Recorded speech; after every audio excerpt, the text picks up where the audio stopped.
Hello, welcome to the Battle in Barrow.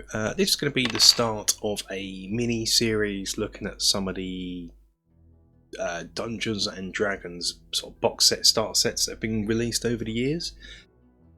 For me, getting into this sort of gaming hobby, D&D was actually one of the first games that I actually played. In fact, I think I was playing D&D before I was playing things like Talisman and Hero Quest back in the day. The reason I got into those games because I was playing D&D and I just wanted a light and easy sort of fantasy experience, so that's why I got into those games. So there's been quite a few different box set start sets released over the years, and I've got quite a few. One thing that is interesting to note is that the current edition, 5th edition, that some people who have just started playing with the 5th edition, and maybe some of those who started with the 4th may not know, but the 5th edition actually isn't really the 5th version of Dungeons and Dragons. There was there's a few other versions before that. The first being what is now known as original D&D. That in itself was a box set that had a small little box with 3 booklets in. We're not going to cover that in this series, mainly because I don't own it and I've never owned it. As such, I do own PDFs of it that you can buy from RPG Drive-Thru, I believe. Or is it DM's Guild? Anyway, you can get it. I'll put a link in the description. But to buy like the physical version is really expensive, being it's the original sort of 70s version. So I'm not going to cover that, but you can make your own, using the PDFs, you can make your own sort of version of original D&D. It's actually surprisingly easy done with a printer. Captain Courageous actually has a brilliant series all about this, so I'll put a link to his video in the description. It's amazing, he even makes the box as well. Then there was what this start of this video is about. This series is about going to cover is what I could come to call basic Dungeons and Dragons. But I guess a more accurate way of calling it would be the Holmes edition, although to me that still doesn't ring true because we're not even going to look at the Holmes edition. So yeah, after the original D&D, it sort of split into 2 branching paths. You had Advanced Dungeons and Dragons by Gary Gygax did that one, and then you had, oh my goodness, I forget his name, David Anderson's sort of version of the game, and they've sort of had a little, I guess, a falling out. Again, Captain Courageous, brilliant channel, subscribe, has sort of a series all about this on his channel. Yeah, so there was Advanced D&D, and then there was what I call basic D&D, but some people refer to it as Holmes D&D. Effectively that came out in 1977, but we're not going to cover that. What we are going to cover that is the revised versions that come afterwards. So in 1981, Tom Moldvay sort of took that and sort of really tied it up and changed some of the rules, and then in 1983 it was sort of tied it up further by Frank Mentzer, and that's the famous red box D&D game. So we're going to be looking at those, the Moldvay and Mentzer editions, because I started off with those. I started off with the basic set by Tom Moldvay, released in 81, and then with this sort of era, they were split up into sort of separate box sets: the Expert, the Campaign, the Master, and the Immortal. And for the rest from Expert onwards, I've got the Mentzer editions. It should be noted that rules-wise, the Moldvay and Mentzer ones are pretty much compatible. They're pretty much the same rule set, just with minor revisions here and there. Unlike, you couldn't, like the Moldvay one was slightly different. It was basics kind of thing, but they're not really that compatible, whereas Moldvay and Mentzer are fairly compatible. So that's what we're going to be looking at now in this video.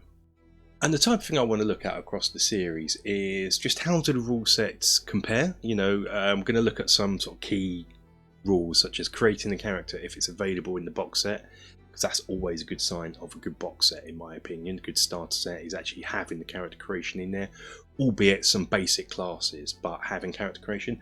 Then we're going to look at how combat plays out, maybe something like pick a rule. Things like how to do an ability check and maybe saving throws. They're sort of the key sort of rules you use in D&D, I guess. We're going to look at those. And then at the end of the series, I'm going to have my pick of what I consider the best box set released. So yeah, let's start this shindig off by looking at this video's box sets, which is the Moldvay Mentzer stuff. Your dungeon master has placed you in a dreadfully precarious position. You're playing the most phenomenal game ever created. Your skin grows cold from your first glimpse of the enormous beast. It's a product of your imagination. Survival depends on a quick, decisive move. Your choices are limited. Stand and fight, or run. Use your lightning bolt. Victory is yours. Win the treasure. TSR Hobbies, Dungeons and Dragons games. Products of your imagination. So here is my original D&D set. The reason I called it the basic set in the intro is because it had the basics here, and I first got this before I got any of the others, obviously. I actually picked this up second hand back in the sort of mid 80s. I bought this from a car boot sale, which happens a lot in this country. I guess by then whoever sold this had upgraded to the Mentzer version, but I got it for like £1 in the 80s. So this is looking even more battered. It would look battered when I got it, but now over the years it really is bad. I've had to repair the box a bit. So this tape here that you see around here, this actually wasn't my repair. This is how I got it in the set in the 80s. But yeah, what does this contain? Well, inside you're going to get 2 books really. You're going to get the rule book and the an adventure module, and that's quite important for judging the sets as well. What is going to be the best? What is the actual adventure included in it? But the box is quite a plain box, typical of the 80s. That's the adventure. That's my rule book, which this is how I've got it to go over the years. It wasn't this bad when I got it, but it did still come with, and I've still got all this stuff here. The TSR Role Playing Game Association membership. I dare say that's not valid anymore, and I dare say this questionnaire won't be answered. But yeah, so there's the rule book. I thought I do own digital copies of this as well, so we'll probably look at that when we have a close look at the rules digitally. But you can see here's Tom Moldvay, and he got a different edition. That's the original one, and got the original basics, and then this version 1981. Previous editions edited by J. Eric Holmes. Yeah, so illustrations Jeff D. I actually really didn't realise there was a Atheist Experience YouTube channel, I guess. I used to watch some of that, and one of the people on there was Jeff D. I didn't realise that was him as the D&D artist. Small world. Anyway, as a sign, this is what the art looks like. It's that typical late 70s, early 80s artwork. You have an introduction about what a role-playing game is here. Quite important back then, because you really didn't have many role-playing games back then. Nowadays, you know, dime a dozen, but back then, still quite new. A little forward here by Tom Moldvay. And here it takes you through player character creation straight away. You use this, and then it will explain what the attributes are. Hit points, hit dice, and bonus and penalties due to abilities. This will be totally different to 5th edition. We'll go over this more in the PDF, I think, just to make it clearer. But just want to quickly go through some of the artwork here. You can see, just to see how things will change and what the book has. We'll then have a spell section. That's quite good. This little bit here, all you really need to read on character creation, then you can look back. Weapons and stuff, spells, load of spells, the adventure. So yeah, this takes you through the adventure. One thing to note is this basic set takes you through characters levels 1 to 3. And then go through the encounter, which goes through how to do combat, attacks, morale. I used to love morale. Don't really get that anymore. Just where if you beat up enough monsters in a group, they might come to their sense and think, oh my god, this group's good. It's never fight to the death. They might run off. I did like morale. Bring that back. We have monsters, and this is basically your monster manual all in one. So, you know, apes, Carrion Crawler, look at that compared to how it looks nowadays. Like dragons and their different cones here. Kobolds, yeah, see, kobolds were dog. And it even says here, these small, evil, dog-like men. Nowadays they're sort of reptilian, dragon-born type things almost, but back then they were dog goblinoids. Minotaurs, Medusas. I kind of like that simplicity of this goofy art. Yeah, what is he doing? He's sort of dancing with this spider. Yeah, then we go into treasure, because back then treasure was really used for experience. It's kind of weird to say. There's a lot of weirdities in these editions, but fun. Then DM info, just how to run the game, etc. And then here there is a little mini adventure called the Haunted Keep. What this would be is this bit here would be done for you, and then if you want to do the West Tower, you can use this as a guide on how to do it and populate the West Tower. But it also has this underground bit underneath the castle, which you can populate to your heart's content, and also has the sample of it already being populated and someone planned, almost like a battle report. So that is pretty much what's in the basic set. It is that typical 80s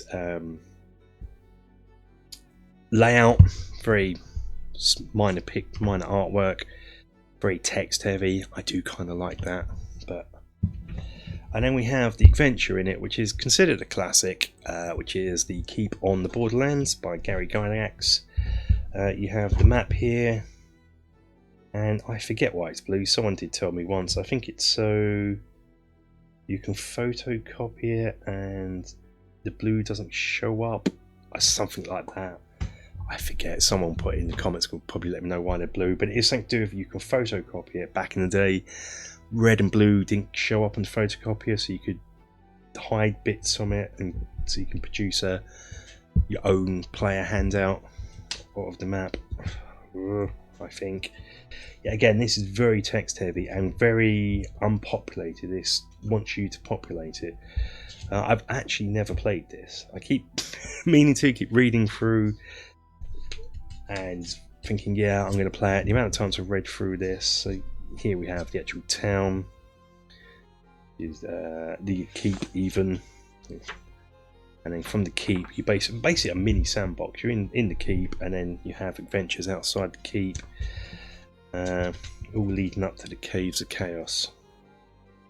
It's that typical D&D adventure of its era, with a mass of weird monsters that make no sense all being in the same place, but that's what things were like back then. So that's that, and here's some.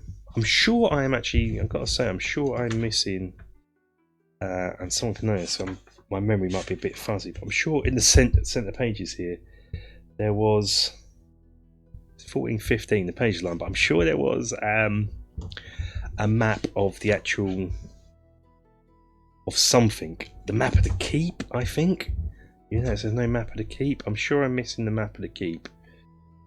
I have to look in the PDF, and if I am, I'll just print one out. But that was the basic set, and we'll probably, as I say, we're going to go over things in a bit more detail in a minute, but we're just going to flip through all of them, because I consider all these sets to be one set, really, just split up into more pocket money friendly ways, because these weren't as expensive as, say, the full game, so you could buy, they were pocket money friendly. It's what I liked them back as a kid. You know, I'm a 12-year-old, not much money apart from what I get from my paper round, or paper route for you Americans, and so these were affordable for me. I could save up for these, but I consider all of them, when you get all the whole lot, to equal one set. That's why I'm looking at these all as one video.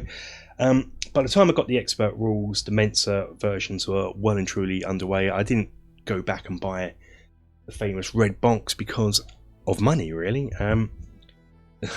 Nothing ever changes for me in gaming. So my friend got the red box, so when I went to look at it, I could, because I really do love the red box. I'm still thinking of buying a copy nowadays, just because, like this set here, artwork is by Larry Elmore, and it is beautiful. I love this, and I love the red box cover. You probably know what it is. It's famous. But I just love this. I love the colours of the sky. I love the trees. I love the terrain here. I love the main characters at the front. It is truly stunning. So what we have here is a box. Again, the colour, the back is in colour rather than black and white like the old one. You get the rule book and an adventure, and this one Isle of Dread. So far for your money, you're effectively getting 3 adventures of this. What I've got so far, I can't remember. We'll have a look at the Mentzer version in PDF basics. I think there's a sort of solo adventure in there, which is pretty cool, which we'll cover. You got the dice and crown, which I just no longer have. I think I've got the dice somewhere in a box, but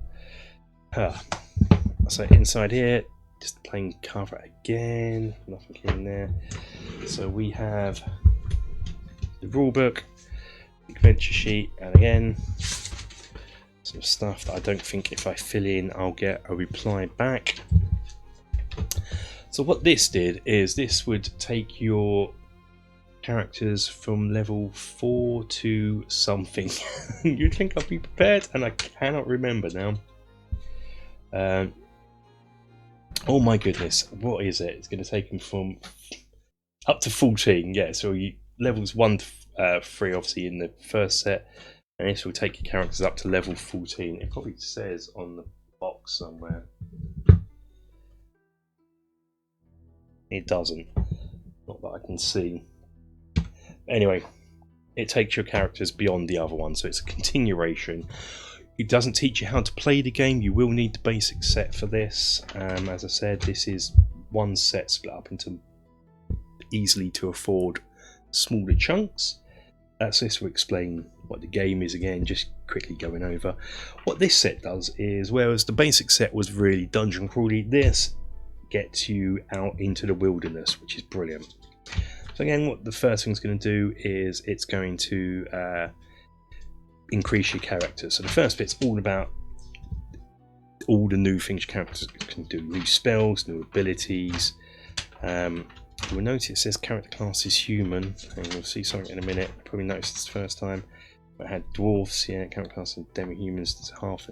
We'll cover that when we look at the rules more in depth. Character creation, weapons and equipment, adventuring. So this is talking about adventuring not in the dungeon but out in the wilderness. And then, so that's it for the players section. There's no DM guide, no players guide, you may have noticed already. We then jump into the DM section. Now this is where it's all talking about creating your world and building strongholds so the players can actually buy their own castle and populate it and be the lord of the land. It's really cool. I don't think you can even do that in modern D&D, can you? Ooh. Anyway, I thought that was really cool. I like that. So yeah, and then we have populating the land. All the interior art, not all of it, but a lot of it is by Larry Elmore. It might all be by Larry Elmore. Yeah, it is all Larry Elmore, so that's really cool. I love him, his art, just evocative of what I call true high fantasy. It's beautiful. Yeah, so in here you have sample wilderness and hometown. So this is like a little sample populated area. Adventures in the wilderness using the hex grid, and you can get lost. I love that. I always used to love that. I'd incorporate that into modern games. It has weather.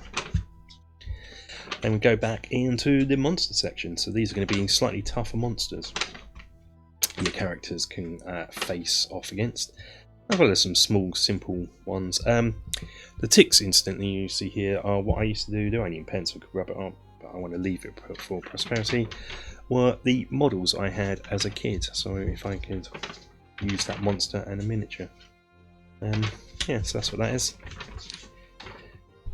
And then treasures at the back. The adventure in this one is called the Isle of Dread. It's another classic one, and it's basically Kong's Skull Island. It's effectively that, really. And so you've got this lovely, somewhat colourful map here. Then you have some handouts, some maps. Yeah, pretty cool. Now I've obviously spilt red ink over it, or red paint, or something over it, or sometime in my life, as we can see here. But it doesn't matter. I'll detract from it.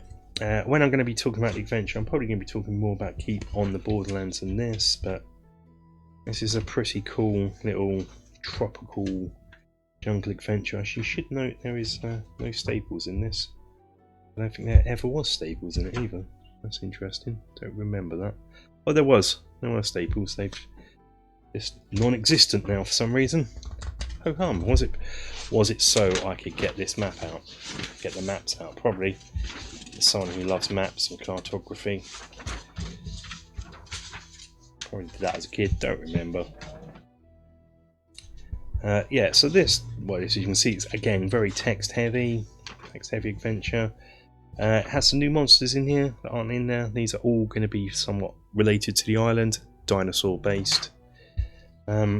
Yeah, so that's the expert set. Now the next set, I mislaid the box, so I don't own the box, but the next part in this set was the campaign rules, which came in a sort of turquoisey green. This didn't have an adventuring. What it started to do was it started to split the books up into the player's book and the DM's book. Again, lovely high fantasy art. Again, the sky, I think it's Larry Elmore's sky and terrain I like. What draws me into it, and rather than, even though the characters are cool, what's going on the front's cool, but what's going on the back is equally as important. And I kind of find you don't get that with modern D&D art, like in the 5th edition. The background's very blurry, very dark, very not there, whereas the scenery in this is always on point. I love it. So again, this will take your characters up further in levels and so forth. It's actually this version that has the strongholds in, where you can buy your own stronghold and populate it. I do apologise. Yeah, so I forget where this goes, but look at this art. We're just here just to have a look at the art and the layout, rather than worrying about what everything contains. But it goes into unarmed combat, and I remember me and my friend loving this, the wrestling and grappling. For some reason we incorporated that a lot into our games. Don't know why. We never did strongholds. Yeah, I loved it. I love it. Look at that. Oh wow, I want that on my wall. So yeah, we are going effectively up to level 25 here in this. And then there's cleric turning undead sort of stuff. Yeah, beautiful. So again, it's going to go through the characters and upgrade them. Always through a bit better. Magic user spells. Oh, lovely artwork. And that's pretty much it. This is just purely for the players, which is great. So modern players will probably be used to this having a player book. The DM book is more chunky because it's going to have a lot more in, such as a monster list. So here we go, the campaign, planning your campaign out, your adventure, the fantasy world. Again, that just screams some awesomeness. So it has going over creating your world, creating a domain. It's all really useful stuff even nowadays if you want to create your own world to play your games in. Confidence checks, gotta love that. Bit jousting. It goes through getting your titles, you know, Baron, Viscount. This is all really cool, useful, world building stuff.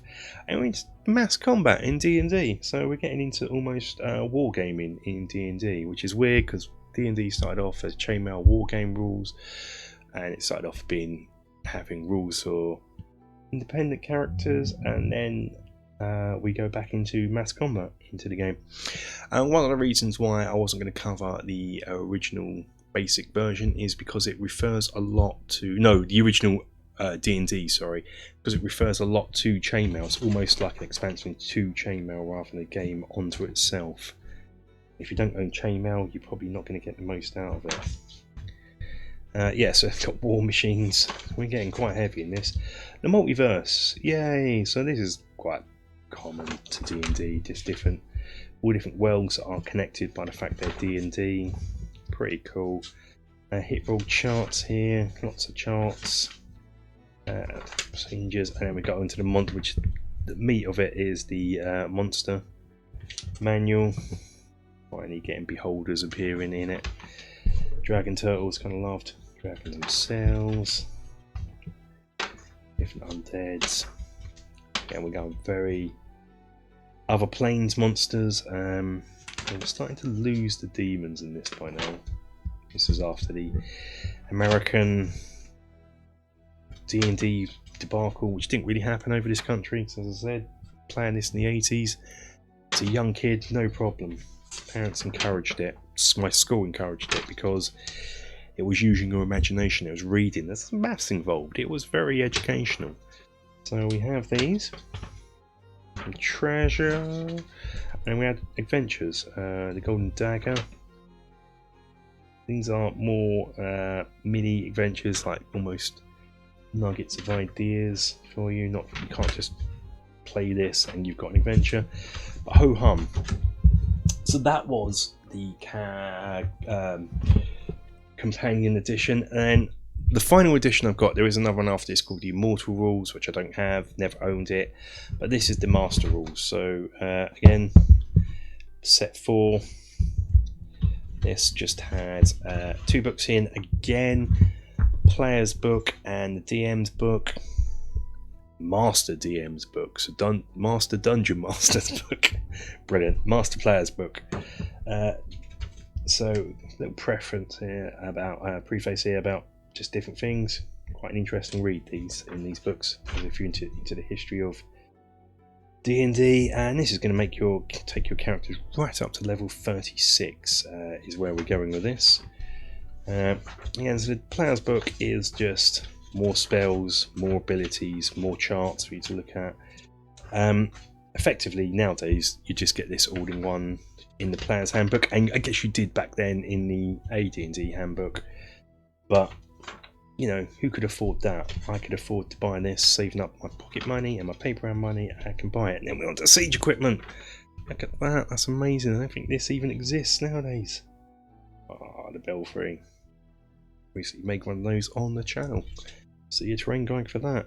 Anyone interested in me making some of these other things, let me know.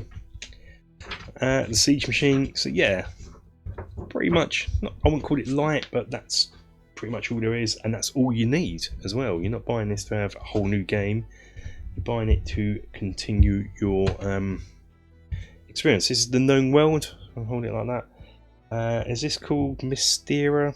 Later on, retcon to be called Mystera, I forget. But it's the known world, so it's just a different campaign setting. Back then you had a few different campaign settings. You had Mystera, which is sort of this version, Forgotten Realms, Blackmoor, and Greyhawk. Greyhawk was, I think, more AD&D, and Mystera was basic. So here we go, some more procedures going on. Again, this just expanding upon what we've already seen. So it starts mentioning Immortals in the game here, and that'll be covered more in the next set. So you can become an Immortal, effectively a god in this version of the game, which you can't even do that nowadays. I don't think any other set's done that, and I think that was so cool. That was amazing. And then we're on to the monster manual, which is always why I used to want this for, seeing what new monsters are in here. Yeah, the Lich, love that. I always had a thing for undead and orcs, still do really. Yeah, so other planes monsters, again we're moving away from demons, didn't exist, and monster list part 3, other monsters. So this is quite handy. So this is basically a short and abbreviated version of all the monsters in the previous set. So it will tell you some are here like Acolyte, previous basic set, see revised basic set, yada yada. So it will tell you basically where they are, but you do have basic stats here as well, so you can just use those. And back then the stat list actually fitted into this little small tiny box that you could really quickly write out if you're planning your games. Very difficult to do that with 5th, but I'm jumping ahead with my thoughts on 5th. I do like 5th, by the way, spoiler. Artifacts. Cool. Right, so that is a look at the sets, or set. Now let's have a look. I'm going to pull up the PDF of the basic set, and we'll have a look at the rules. I think before that, though, I'm going to pull up the PDF of the Mentzer set, because that's affordable. We'll have a quick flip through that. And then I'm going to go back to my basic sets. That's the one I've got a PDF of this, and we'll look at character creation using this. So here we are. This is the rule set for the Mentzer version. That's what it looked like. Again, great Larry Elmore art. So that was the book, the box cover, and the book cover. The player's manual is read this book first. So again, we're just going to quickly, I don't want to spend too much time on this, but Larry Elmore and Jeff Easley, another artist I love. So this book just has it all. So again, effectively this is the same as the Moldvay version. It's just a bit more tidied up. The rules are a bit more tidied up, and there's sort of a tutorial interaction, solo interaction game, just explaining how to play D&D, which is what this covers here straight away. So you basically tells you, constitution is equal to health, you roll the dice, yada yada, and then you're effectively playing a choose your own adventure here. So and then any person from my age group into D&D will remember her, and spoilers, the heartbreak that her storyline will bring. Her name's Alina. Yeah, you're gonna meet some ghouls. So at the moment, this is just, you're basically reading through a story, and every so often you've got to roll some dice to do tests and combat and things. And you can die in this. We're going to be fighting some goblins, and then we're going to be running away from ghouls with his poor Alina. Oh, the heartbreak. Anyway, so then we're going to go through alignment and ability scores. These abilities, as you probably know, have remained the same throughout the editions.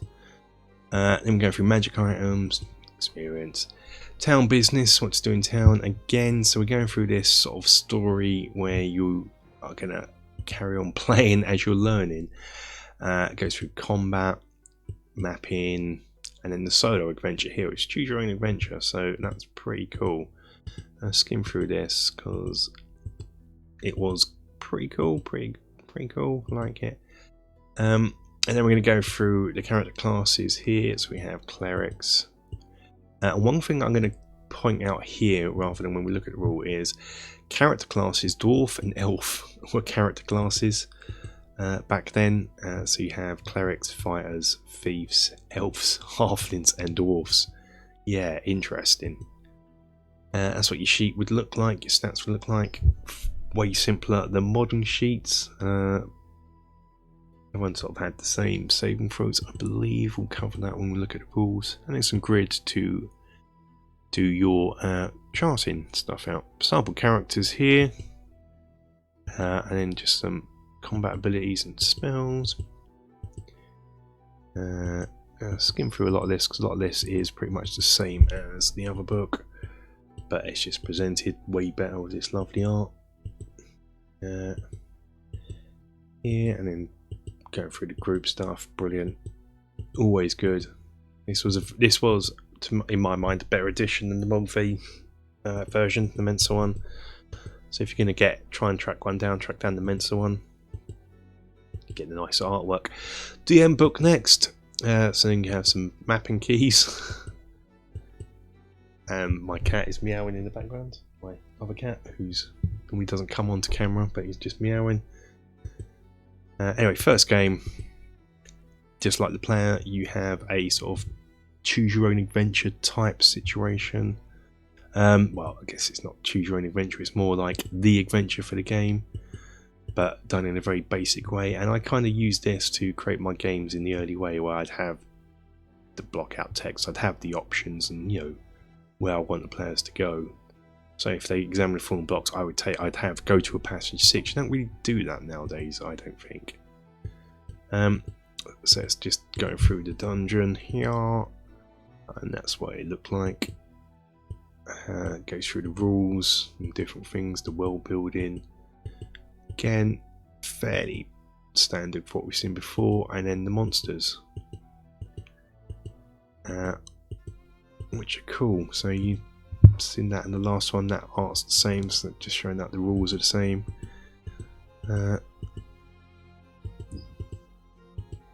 Very low on art in the monster manual, especially compared to the other one. But then we have treasure, and a bit on creating dungeons, and yeah, that's it for the Mentzer version. Pretty cool. So now we've gone through what's in the set, we're going to have a look at sort of some core rules. So we're going to go through the basic set. I'm going to do this via PDF to have a look at some sort of core rules. So we're going to have a look at character creation first. For this, have a look here. It's basically this sheet here is character creation information, and on page, where is it? Yeah, page 13, it covers it here, which goes and takes you through an example of creating one. We're going to look here. So what you'd do is you'd roll 3d6 for each ability. So strength, intelligence, wisdom, dex, con, and charisma. And the order you roll them in is the order you write them down there. So there's no picking where they're going to go. There's none of that. You roll 3d6 6 times, and that is the order. The order you roll them in is the order you apply them to your abilities. Then once you've done that, you kind of look at the character ability, sort of look at the character abilities, and you pick your class based on those. So if you rolled high in strength, you're obviously going to pick a fighter. If you rolled high in intelligence, you're going to be a magic user. So really, you don't really get to pick your class either. Although you could, if you had low strength, you could still be a fighter and role play as some sort of, I don't know, especially if he's low on deck, some clumsy, klutzy, weak fighter, and role play that. That could be fun. But yeah, so basically character creation is quite simple back then. And one thing to note is you can modify the abilities. So as it says here, strength may be lowered by magic users in order to raise intelligence. So if you sort of rolled high on strength and not too well on intelligence, and you want to be a magic user, you can lower your strength and raise your intelligence. And this basically means that you follow these rules. So no score may be lowered below 9 when an adjustment's made. A prime requisite ability will only be raised by 1 for every 2 points you lose. So, you know, it's still not a 1-to-1 ratio, but it can help out if you really fancy playing one character but your role did not come out the way you wanted it to. So then after that, once you've chosen your class, if you're a wizard, you're going to pick your spells as normal. You adjust your abilities. You consult the bonuses and penalties, so that's B7. You see here the books were B7 for the basic, X whatever for the expert, etc, etc. And B7 you'd have bonuses and penalties. So prime requisite, so you'd gain bonus experience points, do more hit damage with strength and opening doors, yada yada. These are pretty self-explanatory, so that's where they are. 0 for experience points. Determine the number of hit points your character has by rolling the appropriate type of hit die as mentioned in the class description. So you'd come here, so if we're going to be a fighter, we'd come to the fighter section, and it's going to tell you somewhere in here what dice your hit points are. I forget where it is now, it's somewhere around here. My goodness, I've lost it, but yeah, in here there will be somewhere that tells you how many hit dice to roll. It's never normally that high, so can I find it? It's probably staring me right in the face and people are probably screaming at me.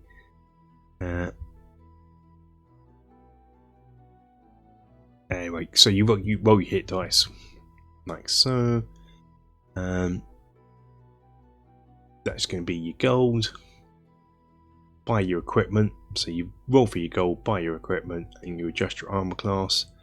Character tax table and record your scores. It needs here saving throws B26, quite important. And come down to here. So go past all the spells. Looks like this way it's team. Yeah, so saving throws are going to be listed here. It says damage. So that is basically character creation. Yeah, here we go. So normal man, So basically each class has its own saving throw. So fire, so you roll it down 12, 13, 14, 15, 16 for your saving throws in this sheet. So if we scroll back up to the sheet, you can see here that's what these are, and that's pretty much it. I mean, character creation back then was quite a straightforward situation. Another little thing just to note in this edition of the game is that there was only lawful, chaotic and neutral in this version of the game. No lawful good, etc, etc. That was in the original D&D, I believe. It might have been in the Homes edition, and it was certainly in Advanced D&D, but in what I call Basic Edition it was just these three here. That's just a little interesting aside, difference in rules. So I'm trying to remember, actually, it's been a while since I played this version, but I don't ever remember there being sort of ability checks in this version. What the ability scores the equals just govern various penalties and bonuses due to your ability. So wisdom, if you were playing a cleric, you'd have +1 magic based saving throws, etc. And also as we go through, you'd see different things here, different classes may help out, but it wasn't an ability check as such. I guess combat, if you wanted to, you can sort of extrapolate the ability check from how combat is done, and so we'll look at that now. So there's still initiative in this version, so you're going to determine that. So each side rolls 1d6, the DM rolls and monsters, the side of the higher roll moves first. Pretty basic, it's a bit random, but that's what it is. So combat, basically what we're doing here is we're just going to look at the sort of basic combat sequence. So the side that wins initiative acts first. You do morale checks. I'm not going to cover that here, just suffice to say, as I mentioned earlier on in this video, I do love the morale rules where monsters can sort of lose heart if you kill enough of them and run off. It's never a fight to the death, really. It rarely does it, and it just makes it interesting. You do your movement, and then you have a fight. So basically, if you're in melee combat, you're going to fight your opponent. If you're going to do missile fire, you choose your target, roll 1d20 to hit, adjust by dexterity adjustment. There's your sort of ability check for that. Range cover magic, roll for damage. DM rolls for damage, you see. Interesting. Magic spells, yada yada. So what we're going to look at really in just for this series is the melee. So melee, well, pretty much all combat, melee missile is handled the same way. So what we're going to look at is you need to, the chance of an attack hitting or being successful is given a number between 1 and 20, determined by comparing the attacker's level or hit dice to the defender's armor class on the tables below. So we come down here and you're going to look at this table here. So normal man, 1st to 3rd level, 4th level higher. I believe this expands on the other versions.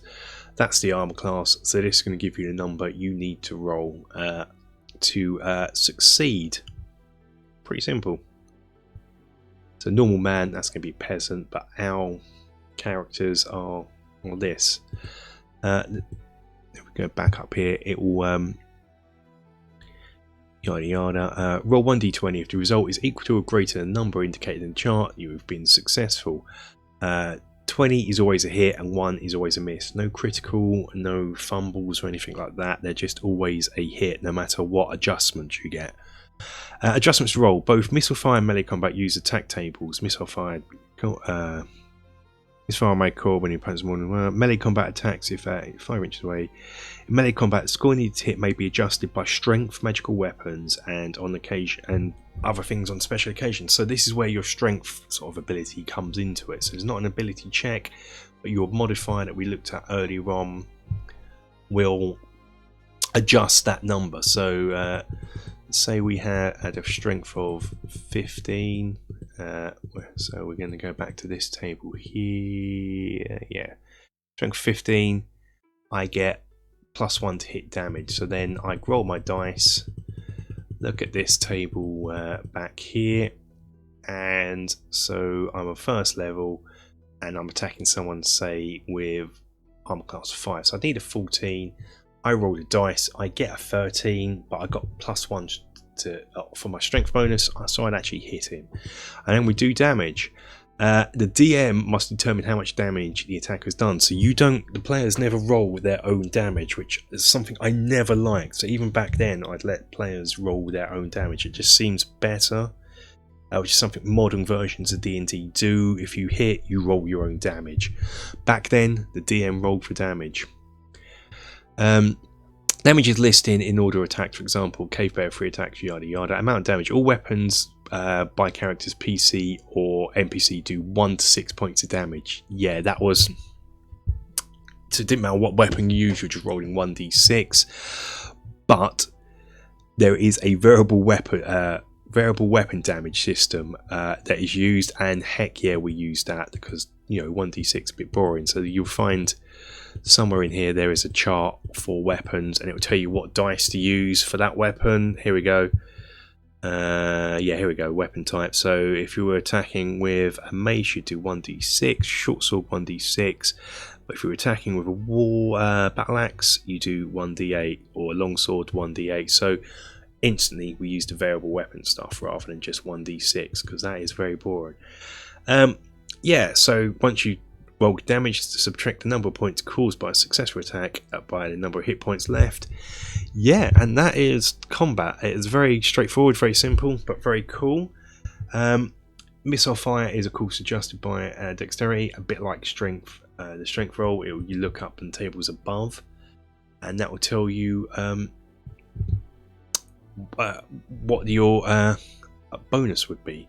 There's a range and cover system, but that is pretty much it. So that's we've looked at basic character creation, just a rough idea of what it's like.